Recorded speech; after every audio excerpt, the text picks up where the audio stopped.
Hi, Mystery Recapped here. Today, I'm going to explain an American fantasy adventure comedy film called Gulliver's Travels. Spoilers ahead, watch out, and take care. A middle-aged man named Lemuel Gulliver wakes up in his messy New York apartment and goes on with his morning routine. He talks to his superhero toys on a shelf and dances in the shower, showing us his goofy side. Gulliver works in the mailroom of a New York newspaper company. That day, he meets a new employee named Dan and befriends him. Gulliver is Dan's boss in the mailing department. As the two deliver their mail for the day, they come across Gulliver's longtime crush and a journalist named Darcy Silverman. He has been in love with her for years, but has never confessed. Later that day, Dan brings out a notice that says he has been promoted to head of the mail department on his first day. Gulliver has been working in the facility for 10 years, but no one there respects him. Dan claims that Gulliver is scared to talk and will never progress in life other than his mailroom job. A distressed Gulliver is walking out of the office and notices Darcy working late. He gathers up courage and goes to her cabin to ask her out. However, his nerves get the best of him, so instead, he picks up a random paper from her desk and heads out. Darcy asks him if he wants to apply for a travel writing assignment.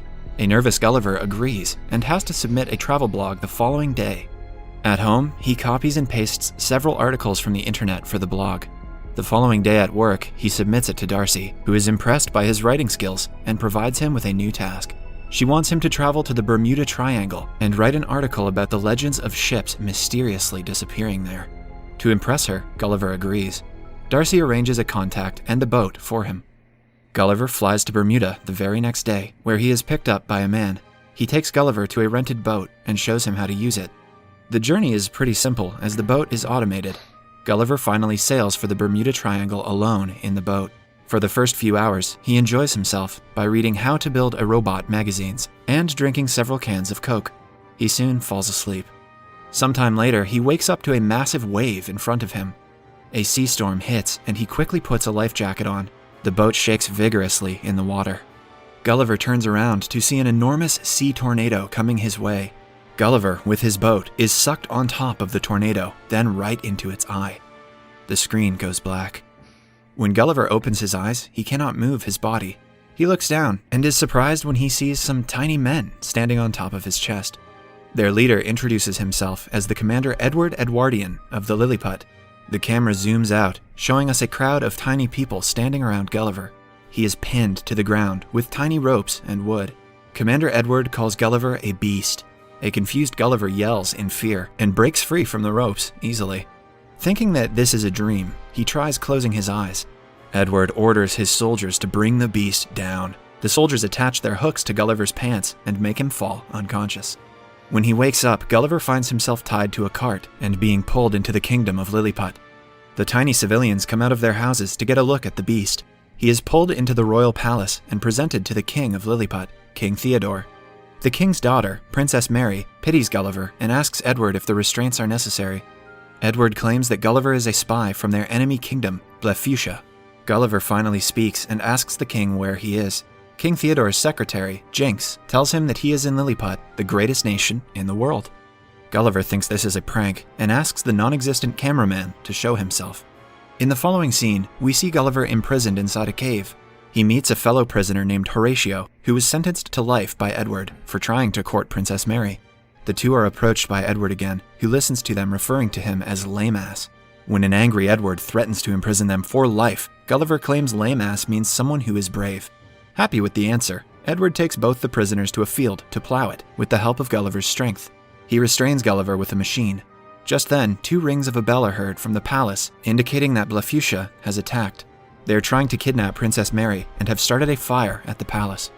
Edward quickly runs to the palace and orders everyone not to save the princess, as he wants to be the one to save her. But Horatio asks Gulliver to do it, because Edward can't reach her on time. Gulliver easily takes the Blefuscian soldiers down and saves the princess, but the king and his secretary are stuck in the fire. Gulliver, in a hurry, urinates on the building. Everyone claps for him when he stops the fire and saves King Theodore. The king removes him and Horatio from imprisonment and thanks Gulliver for his bravery. He also invites everyone for a feast at night to celebrate the occasion. Edward is furious to see someone else being praised for their bravery. At the feast, the king asks Gulliver where he is from, and he answers he is from Manhattan. The people assume that Gulliver was the president of Manhattan, as he is the bravest one there. Gulliver feels like a hero for the first time in his life, so he fabricates the story, claiming he was known as President the Awesome. Everyone believes him, except for Edward. The following day, the people of Lilliput build a massive home for Gulliver, with all the facilities he couldn't get when he was in New York. Gulliver also makes them build a theater to fit everyone in the kingdom. Then, he shows them a drama of the sinking Titanic, claiming it to be the story of his life. Everyone is amazed by the tragic life that he has had. Edward inquires how he was saved after drowning, and Gulliver claims that he was resuscitated. Later, Horatio asks Gulliver to help him impress Princess Mary, and Gulliver agrees. The two go to the palace, and Horatio approaches the princess. A hidden Gulliver recites the lyrics of the song Kiss, making Horatio repeat it. By the end of it, the princess starts to fall for Horatio, but she is called by Edward, who has come to court her. The two have been destined to get married, as Edward is the bravest of the kingdom. Princess Mary isn't fond of Edward, but she cannot seem to get rid of him. Somewhere else, the search party finds the washed-up boat with cans of Coke. Gulliver comes to the scene and finds his phone is still working. He has 12 voice messages from Darcy. Turns out she is furious to have found out about Gulliver's plagiarized article. She has to now sail on the same trail Gulliver came through to do the Bermuda Triangle research herself. Gulliver now doesn't want to go back to New York and face her, so he decides to stay in Lilliput permanently. Edward is not happy about the decision and tells the king he is suspicious of Gulliver. The king dismisses him, claiming that he trusts Gulliver. Because of his stay, the king gives Gulliver the title of the new general and demotes Edward to vice-general. A jealous Edward turns Lilliput's defense system off, making it easier for their enemies Blefuscia to attack. Blefuscian soldiers and their king see this and plan to attack Lilliput immediately. They approach the kingdom through waters and launch cannonballs towards Lilliput. Being the general, now it is Gulliver's responsibility to stop them. He nervously steps into the water and starts to splash it around. The cannonballs do not work on Gulliver, who is massive compared to them. Eventually, he defeats the Blefuscians and becomes the savior of Lilliput.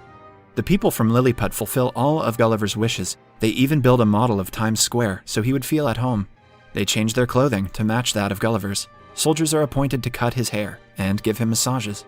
One night, Edward barges into the princess's chamber. He claims that it is his right to come in any time because he courts the princess.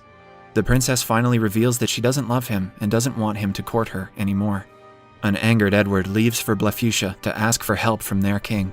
Edward's men have found the Build Your Robot book Gulliver had on the boat. The Blefuscian king agrees to help him build a robot using the book to battle Gulliver. Some days later, Gulliver is at the model Times Square.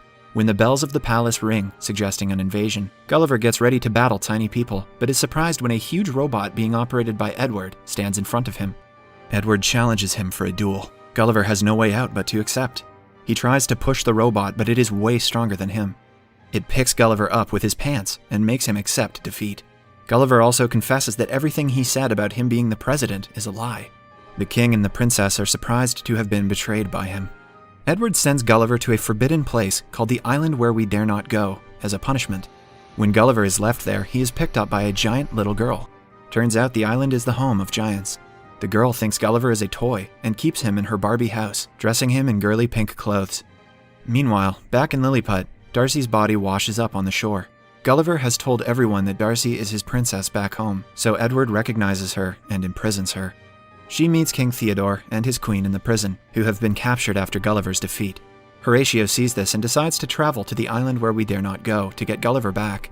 He is minuscule on the island and manages to reach Gulliver safely. The little girl's dollhouse also has a skeleton of a dead U.S. Air Force pilot. Gulliver uses the parachute to escape and fly back to Lilliput. He first goes to meet Darcy in the prison and confesses that he has a crush on her. She forgives him for plagiarizing the article and seems to be opening up to him. Gulliver has decided to challenge Edward for a duel. He doesn't want to prove his bravery anymore, but genuinely wants to help Lilliput. The following day, the two stand before each other, ready to battle. Gulliver wants Edward to give the kingdom back to King Theodore if he wins, but if he loses, Edward will destroy the kingdom altogether. The two fight, and Edward overpowers him within seconds. Horatio runs to help him and manages to get inside the robot. He defeats Edward from inside, eventually depowering the robot. After that, Gulliver easily manages to defeat it, and the crowd erupts in cheers. Even Darcy celebrates the win. Because of Horatio's bravery, he is provided permission to court Princess Mary. The two finally kiss. But just then, Edward, who has reached the point of insanity, takes the princess hostage, but the princess, finally having enough of Edward, beats the traitor up in frustration. Darcy then kisses Gulliver for the first time. The Blefuscian king and Theodore are about to initiate the war again, but Gulliver stops them. He successfully helps to make peace between the rival island nations by reciting Edwin Starr's War, and finally he, along with Darcy, return to New York City on their repaired ship. Cut to a few weeks later, Gulliver has left the mailroom job and is a travel writer now. He and Darcy are in a happy relationship. Gulliver has just completed a travel assignment, and the movie ends as the two walk out of Darcy's office while holding hands.